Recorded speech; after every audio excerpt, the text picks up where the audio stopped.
Bonjour, nous nous trouvons aujourd'hui chez Zurich France, un des plus grands assureurs en France, pour découvrir avec nos intervenants les métiers de l'assurance. Merci à toute l'équipe Zurich de nous accueillir aujourd'hui pour cette présentation. Un gros challenge pour nos participants parce qu'ils vont devoir nous décrire leur métier, leur quotidien et nous donner envie, pourquoi pas, de faire carrière dans le monde de l'assurance. Nous allons donc avoir le plaisir de découvrir le profil de 5 collaborateurs Zurich. Dans l'ordre, nous allons écouter le témoignage de Sylvain Pijard, responsable souscription, risque technique et construction, Denis Stasinski, directeur souscription, Hervé Jourdan, responsable des services généraux, et enfin Emmanuelle Martin, directrice sinistre. Alors, avant de commencer, je voudrais demander aux participants si un de vous trois, messieurs, pourrait nous présenter Zurich, qui est cette entreprise, quelles sont ses valeurs et aussi son cœur de métier pour ensuite qu'on puisse rentrer de manière plus aisée dans vos métiers et vos parcours. Donc j'ai essayé de vous présenter Zurich Assurance en quelques minutes. Déjà, si vous ne connaissez pas Zurich Assurance, ça peut être normal parce qu'en France, on intervient sur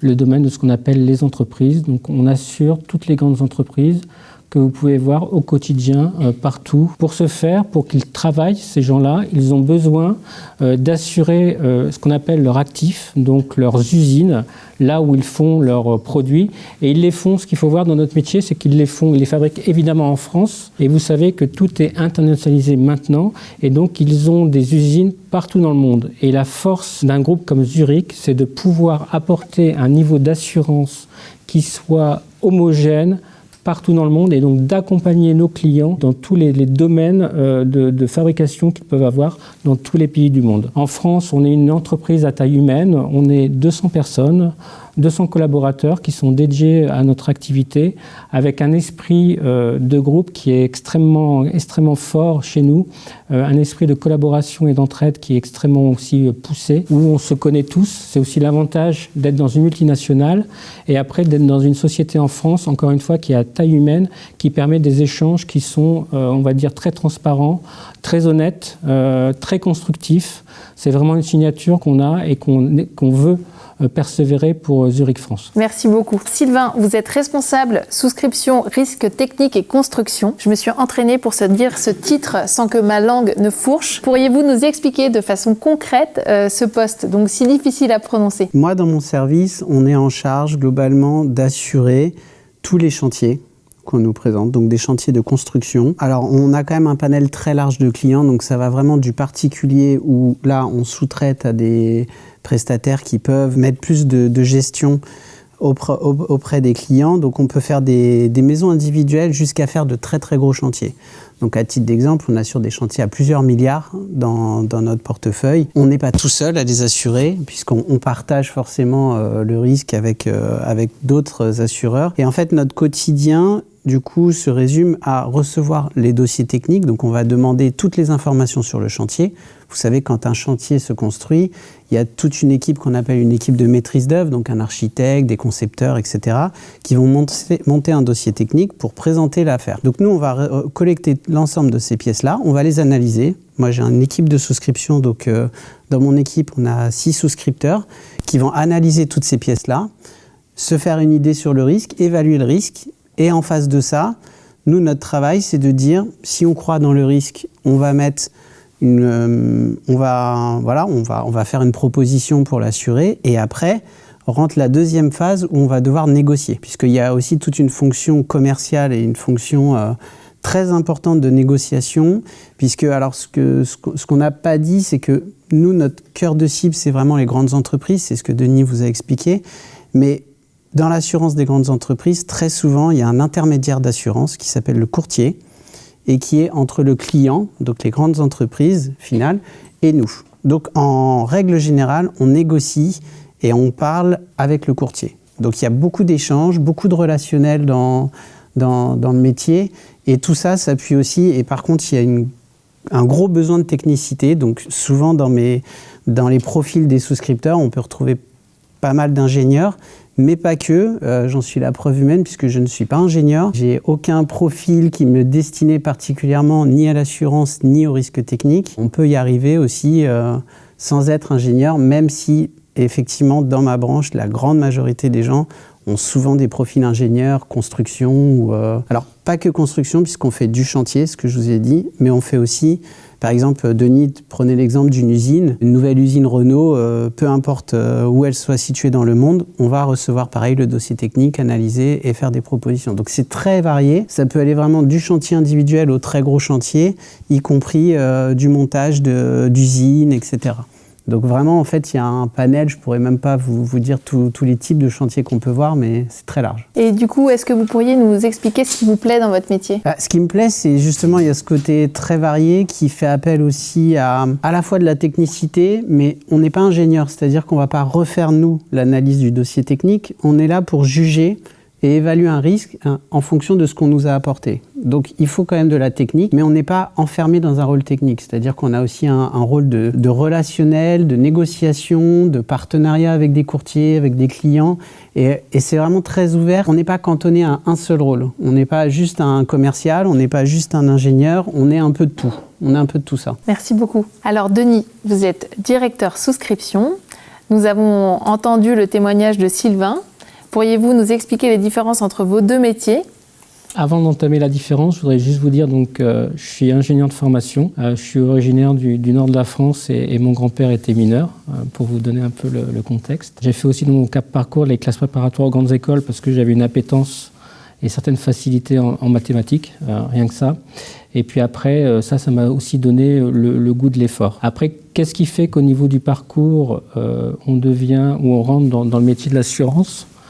Je suis devenu ingénieur et au niveau de l'ingénierie, après, j'ai eu l'opportunité d'intégrer une compagnie d'assurance pour devenir ce qu'on appelle ingénieur prévention. Et dans notre jargon, un ingénieur prévention, ce sont les yeux du souscripteur ou de la souscription que je représente aujourd'hui. Ça veut dire que j'allais faire ce qu'on appelle des visites de risque et donc j'allais visiter les usines dont je vous parlais tout à l'heure pour faire une évaluation de risque. Et quand vous êtes ingénieur, que vous sortez fraîchement diplômé et que vous avez la chance d'aller voir l'industrie, le tissu industriel français, européen, je peux vous dire que c'est une sacrée chance de voir les produits, encore une fois, qu'on va acheter au supermarché. Je reprends mon exemple de paquets de biscuits Pépito ou que sais-je, et vous voyez comment, dans quelle configuration ces biscuits-là sont fabriqués dans les usines en France, que ce soit Vittel, enfin tout, l'industrie automobile. J'ai eu l'occasion de visiter toute l'industrie de la sidérurgie, donc du charbon, des minerais de fer, jusqu'à la tôle fine qui va permettre de faire un lave-linge qui va permettre de construire une voiture automobile, etc. Donc vous voyez toute la filière et toute la richesse qu'on peut trouver chez les personnes qu'on rencontre. Parce que là, d'un point de vue général, ce que je retiens aussi de cette expérience, et au-delà de nombreux échanges, c'est que j'ai rencontré énormément de personnes qui étaient passionnées par ce qu'elles faisaient et qui ont envie après de partager cette passion avec les gens qu'elles reçoivent. Et donc, pour revenir après sur mon métier au niveau assurantiel, au niveau assurance, j'ai fait mon parcours après derrière et toujours animé aussi par un esprit de curiosité. On a la chance d'avoir, au niveau métier assurantiel, de pouvoir avoir accès, en toute modestie, à toute l'industrie, à tout ce qui fait notre économie. Et donc d'avoir des échanges avec nos courtiers, nos clients, qui sont franchement extrêmement passionnants et qui vous nourrissent en fait tout le temps. Et tous les jours, chaque matin, vous savez que vous allez apprendre quelque chose de nouveau. Et donc du coup, il faut être aussi extrêmement modeste dans l'approche qu'on a, dans le sens où plus on vieillit, plus on se rend compte qu'il y a plein de choses qu'on ne connaît pas et qu'en plus, on est dans un environnement aujourd'hui qui est économique. Vous le voyez, vous êtes une jeune génération. Les changements que vous allez connaître dans les prochaines années entre le monde qu'on connaît maintenant et le monde que nous allons avoir dans 10 ans, 20 ans ou 30 ans, je peux vous assurer qu'il n'aura aucun rapport par rapport à ce qu'on est en train de connaître aujourd'hui. Donc vous êtes une jeunesse aussi qui représente un avenir qui est tout ouvert, où vous aurez plein de possibilités de vous exprimer individuellement et aussi collectivement par rapport à un collectif. Et le collectif est très important dans tout ce que vous allez faire demain. Donc il y aura vos qualités individuelles qu'il faudra mettre quelque part au service du collectif pour pouvoir après quelque part, vous révéler, vous exprimer le mieux possible par rapport à ça. Pour revenir par rapport à ta question, Victoire, donc je suis directeur de la souscription. Par rapport à ce qu'a dit Florence tout à l'heure, je suis en charge de mettre en application la stratégie qui est définie par Florence au niveau local. Et donc d'animer l'ensemble de ce qu'on appelle dans notre jargon des branches de souscription. Donc Sylvain représente la construction, on fait du dommage au bien, donc là c'est du dommage physique à un bâtiment, comme ici on appelle ça du dommage au bien, quand on assure un bâtiment comme ça. Si, je ne vous le souhaite pas, vous sortez, vous tombez dans l'escalier et vous cassez la jambe, là, dans ce cas-là, vous pourriez, et on a fait quelque chose de pas bien, vous pourriez engager la responsabilité de Zurich, donc on fait des branches de responsabilité, on assure la responsabilité des entreprises, on va assurer aussi ce qu'on appelle la fraude. Si on a quelqu'un dans une entreprise qui fraude son entreprise, vous pouvez trouver de l'assurance par rapport à ça. On peut aussi assurer ce qu'on appelle de la RC professionnelle, une boîte qui va conseiller une autre société et qui va faire une faute professionnelle dans le cadre de ce conseil, on peut l'assurer. On peut assurer aussi un risque dont on entend parler énormément en ce moment, qui est un risque qui a émergé il y a une dizaine d'années avec l'évolution de la technologie. Et quand je vous dis que vous allez connaître beaucoup de choses qui sont innovantes, c'est le risque cyber. Il y a 20 ans, on ne parlait absolument pas de risque cyber. Il y a 10 ans, un petit peu. Et maintenant, dès que vous ouvrez un journal, etc., vous entendez parler du risque cyber. Donc moi, je suis en charge d'appliquer la stratégie qui est définie par Florence. Je suis en charge aussi de définir quelque part les règles de souscription dans le cadre d'une bonne gouvernance. Parce que par rapport à l'ensemble des collaborateurs, on a à peu près 50 personnes dans la souscription sur les 200 personnes de Zurich France. Et donc, on a des règles de souscription, on va dire, à tenir. Et donc, l'objet aussi d'une gouvernance, c'est de s'assurer que toutes les règles sont bien comprises. Déjà, le point de départ, c'est est-ce qu'il y a une bonne compréhension et après, est-ce qu'elles sont bien appliquées. Et par rapport à ça, donc, je suis en charge de m'assurer que ce qu'on a dit est bien appliqué effectivement. Et derrière, j'ai un rôle aussi important au niveau de mon poste d'interaction avec le groupe. Parce qu'on fait partie d'un ensemble, Florence l'a dit, on est dans le groupe Zurich, il y a 160 pays, donc on fait partie d'un ensemble où il y a plein de pays qui sont agglomérés, et donc au-dessus de nous, il y a des personnes qui sont en charge de l'animation globale de cet aspect de toutes les entités de Zurich. Merci beaucoup, Denis, de nous avoir parlé avec enthousiasme, passion de votre métier et aussi d'avoir partagé des valeurs fortes qui sont des valeurs partagées par les jeunes Télémac, comme la curiosité, l'ouverture, mais aussi le collectif. Hervé, vous êtes responsable des services généraux.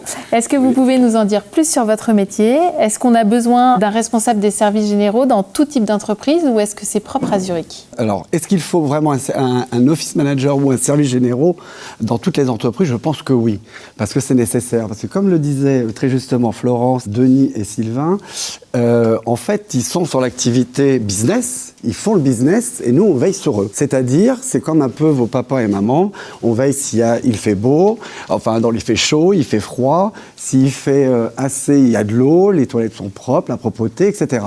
Donc, les services généraux, c'est ça. C'est une équipe qui veille à tout sans se faire voir. Donc, on s'occupe aussi bien du chauffage, de la climatisation, des locaux, du mobilier. Et ce qui peut être très intéressant, c'est qu'en fait, on a affaire à tous les services. On voit tout le monde, on connaît presque tout le monde.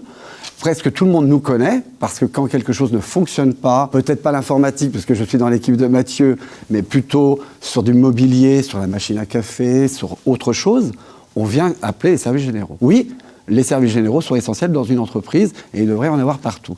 Et chez Zurich, il y a un vrai poste de services généraux. Il y a en France une création de poste d'office manager qui était en fait appelé anciennement services généraux, mais dans toutes les filiales, presque de Zurich, il y a un office manager local qui veille effectivement à la sécurité, puisque la sécurité des collaborateurs et aussi des invités, vous qui êtes là aujourd'hui, on veille sur votre sécurité, savoir qu'il ne peut pas y avoir de feu, il ne peut pas y avoir de danger. Donc tout ça, avec mes équipes et des prestataires externes, parce que nous ne sommes pas tout seuls, on s'occupe de veiller à ça. Donc en fait, nous sommes des veilleurs. Et donc les qualités qu'il faut pour être du coup office manager? Alors les qualités pour être office manager, je pense qu'il faut être très curieux, très patient, intuitif, très discret également. Et ça demande beaucoup de discrétion, de l'organisation, de la méthodologie et surtout peut-être un peu d'audace.